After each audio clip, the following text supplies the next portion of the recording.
빠밤. 예, 여러분 반갑습니다. 빰, 어반입니다. 오늘은 한국이 살기 지랄 같은 이유에 대해서 한번 알아보도록 하겠습니다. 빠셈. 일전에는 한국이 살기 좋은 점에 대해서 얘기를 했었죠. 분명히 한국은 전 세계에서 가장 살기 좋은 나라 중에 하나라고 생각합니다. 지금도 그렇게 생각해요.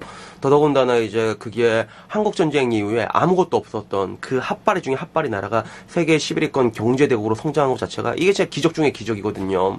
이런 나라가 또 있나? 아마 없는 걸로 알고 있는데. 근데 문제는 결국엔 사람 사는 곳은 다 똑같다는 것들이죠. 어떤 말이냐면 결국에는 사람 사는 곳이 좋은 점이 있으면 지랄 같은 부분들도 있거든요. 그래서 오늘은 약간 이 지랄 같은 부분에 대해서 얘기를 하려고 하는데, 사실 한국 같은 경우는 뭐 요 근래 문제가 된 뭐 버킹 미세먼지 이런 거 제외하고 이런 거는 뭐 여러분이나 저나 이제 고등어 좀 덜 처먹으면 해결되는 부분이니까 일단 이런 것들을 거의 제껴놓고 나면 거의 대부분의 문제들이 이런 마인드적인 부분에서 오는 것들이 되게 많거든요. 특히나 한국 사람 이제 남의 눈 엄청 의식하잖아요. 밥도 혼자 못 먹는 사람이 얼마나 먹어요. 그것뿐만 아니라 이제 남들 비교하는 거 좋아하고, 그래가지고 뭔가 약자멸시도 굉장히 심한 것 같고, 물론 뭐 약자멸시 같은 경우는 인간은 그런 본성에서 기인하는 부분이잖아요. 그러니까 어딜 가도 이제 약하고 이런 뭔가 차별당하고 무시당하고 이렇게 되게 돼 있는데, 대한민국이 이게 진짜 제가 느낀 게 유독 심한 것 같아요. 이런 게 유독 심하고, 그것뿐만이 아니라 뭔가 남들에게 되게 또 이제 굉장히 높은 잣대를 또 요구하잖아, 이중적으로. 그래서 특히나 연예인들 보면 얼마나 불쌍해. 뭐 하나 잘못하면 그거 가루가 될 대로 이제 물어 뜯기잖아요. 그래서 끝이 없는 것 같아요. 뭐 하나 딱 물리면 그냥 아주 뒤질 때까지 다 물어뜯는 이런 부분들도 좀 안 좋은 것 같고, 그리고 또 그것뿐만 아니라 조직 생활도 굉장히 기형적이고, 그리고 괜히 오지랖 부리면서 사람 긁는 거 좋아하고, 뭐 여러 가지 지금까지 이런 것들 결국엔 다 이제 마인드적인 부분에서 오는 부분들이거든요. 근데 오늘은 요거 말고 어디서 얘기를 하자니요. 제가 1년 2개월 동안 여행을 돌아다니면서 다 살았잖아요, 동남아에서.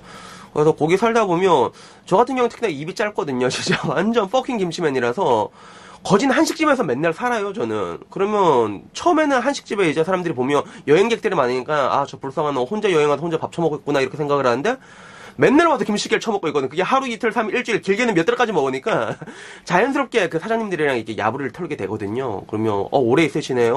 어쩌다가 뭐 일 때문에 오신 거예요? 얘기하게 되고, 그럼 나는 이제 일은 아니고 그냥 뭐 디지털 노마드라 갖고 어디 가도 그냥 일하는 게 가능합니다. 이렇게 해서 얘기하다 보면 뭐 이런저런 얘기들을 좀 많이 하게 돼요. 그러면서 뭐 나름 이제 한국인의 정이라는 것도 좀 많이 느꼈고, 근데 그 한국인 사장님들에게 얘기하다 보면 이게 진짜 신기한 게, 어느 한식집에 가도 사장님들이 전부 다 이렇게 똑같은 얘기를 하더라고요. 그래서 전 항상 물어보거든요. 사장님 이민 오신 거 잘하신 것 같아요? 라고 말하면 전부 다 너무 잘한 것 같아요. 여기는 한국처럼 삐삐삐삐삐 하지 않아서 좋아요 라는 말을 다 똑같은 말 하더라고요. 근데 생각해보면 그 삐삐삐삐삐삐가 이 뭔가 한국이 그런 뭔가 굉장히 살기 힘든 그런 원초적인 부분에 기인한다는 느낌이 들어가지고 오늘은 그 부분에 대해서 포커싱을 맞춰서 한번 얘기를 해볼까 합니다. 빠세.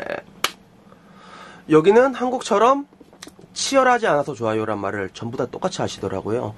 물론 여러 가지 지랄 같은 부분들이 있지만, 근데 곰곰이 생각을 해보니까 가장 그런 원초적인 지랄이 어디서 오는가 했더니 한국 사회 그 특유의 그런 경쟁 과열에서 온다는 그런 생각이 문득 들더라고요. 해군 기초군사학교에 가면 이런 거를 하거든요. 아직도 하나 모르겠어요. 교육이 미래다, 미래는 우리는 하나다라는 이런 약간 조금 병신 같은 거를 하는데, 근데 실제로 교육이 미래거든요. 그리고 그런 관점에서 대한민국의 공교육은 그냥 쓰레기였던 것 같아. 아주 병신 같았던 것 같아. 예를 들면 이런 것들이에요. 지금도 엄청 많은 시간들을 우리가 공부에 할애를 하잖아요. 초등학교, 중학교, 고등학교. 진짜 말도 안 되는 시간 공부하는데 그 목표가 뭐예요? 대학교란 말이에요. 문제는 이게 사회를 이렇게 살아가다 보면 굉장히 다양한 직종들이 필요하거든요. 근데 이 다양한 직종들을 골고루 육성을 해야 되는데, 대한민국은 언제부턴가 그런 게 있긴 했으나 없잖아요. 왜 요즘 들어서 뭐 마이스터고니 뭐니 하지, 저희 때는 그런 게 없었거든요. 입시도 뭐 지금보다 훨씬 많았지. 옛날에는 한 90만 명 이렇게 수능 치고 그랬거든요. 지금은 한 50만 명 이렇게 될 거예요. 죽어라 공부를 했단 말이야. 그래갖고 죽어라 공부해서 대학 들어가면 뭔가 달라질 거라 생각했는데, 사실 지금 와서 보면 그렇게 달라지는 건 없거든요. 여러분 열심히 공부해봤자 이제 대기업 들어가봤자 나중에 뭐 치킨 튀기는 건 똑같단 말이야. 그리고 과거에 그 뭐라고 해야 될까, 결국에는 밑도 끝도 없는 상향 인플레만 만들어낸 것 같아요. 예를 들면 이런 거야. 은행 같은 데는 지금 이제 실세인 사람들을 보면 차장 이상 클래스 보면 그 사람들은 과거에 전부 다 상고에서 공부 잘했던 사람들이거든요. 상고에서 공부 잘하는 사람들이 지금 뭐 차장 이상 클래스 다 차지하고 있고, 은행장까지 올라간 사람도 있어요. 은행장이 완전 은행에서 정점이거든요. 그것도 고졸 출신으로 찍은 사람도 있고, 그리고 임직원도 봐도 고졸 출신이 제일 많을 거예요. 은행 쪽이. 한 30% 정도 되거든요. 옛날엔 다 고등학교 나와서 해도 아무 문제가 없었던 일이란 말이야. 근데 지금은 그걸 전부 다 대학교를 나와서야. 하다못해 은행 업무도 이제 여신 업무랑 수신 업무가 있잖아요. 그래서 뭐 여신이 이제 투자나 뭔가 대출 상담 같은 걸 한다면, 수신은 그냥 단순히 이제 입출금 창구에 이렇게 일해주는 사람이란 말이야. 텔러라고도 부르는데, 그것마저도 전부 다 산유제 나온 사람들을. 초등학교, 중학교, 고등학교 존나 공부, 이제 미친으로 공부만 해갖고, 나중에 산유대학 스펙 존나 쌓은 다음에, 나중에 그걸 한다니까. 텔러를 하고 있다니까. 이게 비정상적으로 말도 안 되고, 요게 근간이 뭐였냐면 결국엔 공교육 자체가 망했기 때문에 일어난 것들이죠. 물론 공교육만으로 이게 독박을 씌울 수는 없어요. 왜냐하면 우리 나이 때는 특히나 부모님들이 더 득달같이 달려드는 게 있었거든요. 근데 부모님 세대는 그럴 만한 게, 그건 뭐라고 해야 될까, 그 당시에는 이제 그런 교육비에 막대한 인풋을 얼마를 때려박든 그것들이 완벽하게 생애소득의 증가로 이어졌거든요. 그걸 눈으로 본 세대다 보니까 부모님은 어떻게 닥달같이 할 수밖에 없는 그런 상황이 됐는데, 근데 결론적으로 이게 사회를 구성하다 보면 필요한 직업들이 굉장히 많단 말이에요. 근데 이것들이 전부 다 이제 대학으로 몰빵이 돼버리고 OECD 부동의 그런 대학 진학률 자랑하다 보니까 문제가 생기는 거예요. 제가 한 번씩 황 과장이 이렇게 일을 주면 이제 일하러 가거든요. 황 과장이 원래는 다른 일을 했었는데 거기서 과장 찍고 지금 아버지 일을 도와주고 있어요. 아버지가 울산의 공구상가에서 펌프 관련된 일을 하는데, 그러다 보면 한 번씩 그 공사를 하게 되거든요. 잠시만요. 그래서 뭐 공사 같은 거 하게 되면 보통 이제 펌프 교체 작업이에요. 가면 이제 한마디로 공구리 깨고, 그 다음에 공구리 깬 거 다시 나르고, 그 펌프 내려서 교체하고, 그리고 시멘트 나르고, 이게 보통 하루 종일 힘만 쓰는 거라거든요. 그럼 제가 한 번씩 그걸 해요. 이게 힘쓰는 일 가면 하루 종일 시멘트 나르면 황 과장이 일당 막 15만원씩 주고 그런단 말이에요. 아유, 감사합니다 과장님 이렇게 하고 하는데, 문제는 그 펌프 교체 작업을 하고 이제 공사를 하는데, 같이 나오는 아저씨들이 나름 그래도 기술 그 일을 했던 사람들이잖아요. 장상희 아저씨가 있고 세종이 아저씨라고 있는데, 이분이 말이 아저씨지 나이가 거의 70이 다 돼가요. 그래서 내가 하루는 황 과장한테 물어봤어. 야, 황 과장, 그 장상희 아저씨하고 세종이 아저씨 일하는 게 진짜 힘들어 보이던데 그 젊은 사람이 없냐? 이렇게 말하니까 진짜 그 밑으로 사람이 없대요. 그 밑으로 사람이 없어가지고 거의 70 다 돼가는 장상희 아저씨하고 세종이 아저씨가 아직도 그 일을 펌프 하면 그 아저씨가 맨날 나한테 교체 작업을 이렇게 맨날 하거든요. 그러니까 아예 밑으로 다 비어 있는 거야. 근데 그게 펌프 쪽만 뿐만이 아니라 기술직 쪽에 보면 거의 다 그렇거든요. 이게 독일 같은 경우는 보면 이게 김나지움, 레어슐레, 하프트슐레 이렇게 돼 있단 말이에요. 그래서 김나지움이 우리로 따지면 그 인문계고 전체 한 30% 정도 들어간다고 했어요. 그리고 레어슐레가 20%, 하프트가 50%인데, 하프트가 어떻게 보면 우리나라로 따지면 실업계 같은 거거든요. 근데 그 하프트란 말이 독일말로 중요한이란 뜻이라고 하더라고요. 그래서 이게 하프트슐레 이렇게 들어가면 그때부터 이제 애들은 이제 필요한 기술을 배우는 거야. 배우고 그것들이 이제 전문 과정을 쫙 날대서 그것들이 이제 딱 다 마치고 나면 그 다음에 획득하는 칭호가 이제 장인, 마이스터라는 그런 칭호를 획득하게 되거든요.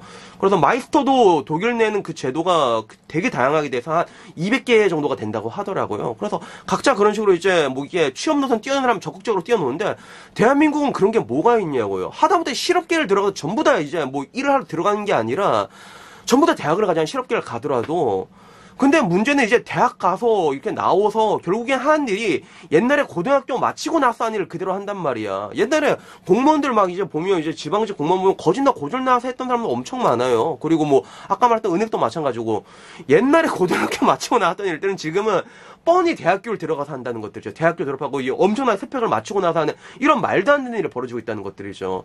그리고 그런 것들을 하기 위해서 말도 안 되게 밑도 끝도 없이 사교육부를 때려받고 학생들이 행복한 걸 느끼지를 못해. OECD 불행지수 1등, 이게, 그러니까, OECD 불행지수 1등은 아니다. 나라마다 행복도는 이렇게 좀, 대한민국 좀 높게 나오는 편이거든요. 유엔에서 발표한 자료에 의하면 156개 중에서 57등 한 걸로 알고 있는데, 그 청소년 행복도를 보면 항상 최하빨이야. 당연하지, 얘들 하루 종일 공부만 하잖아. 근데 뭐야? 하루 종일 공부만 하고, 고등학교 때 공부만 죽어라 하고, 그 다음에 그 결과가 이거란 말이야, 지금.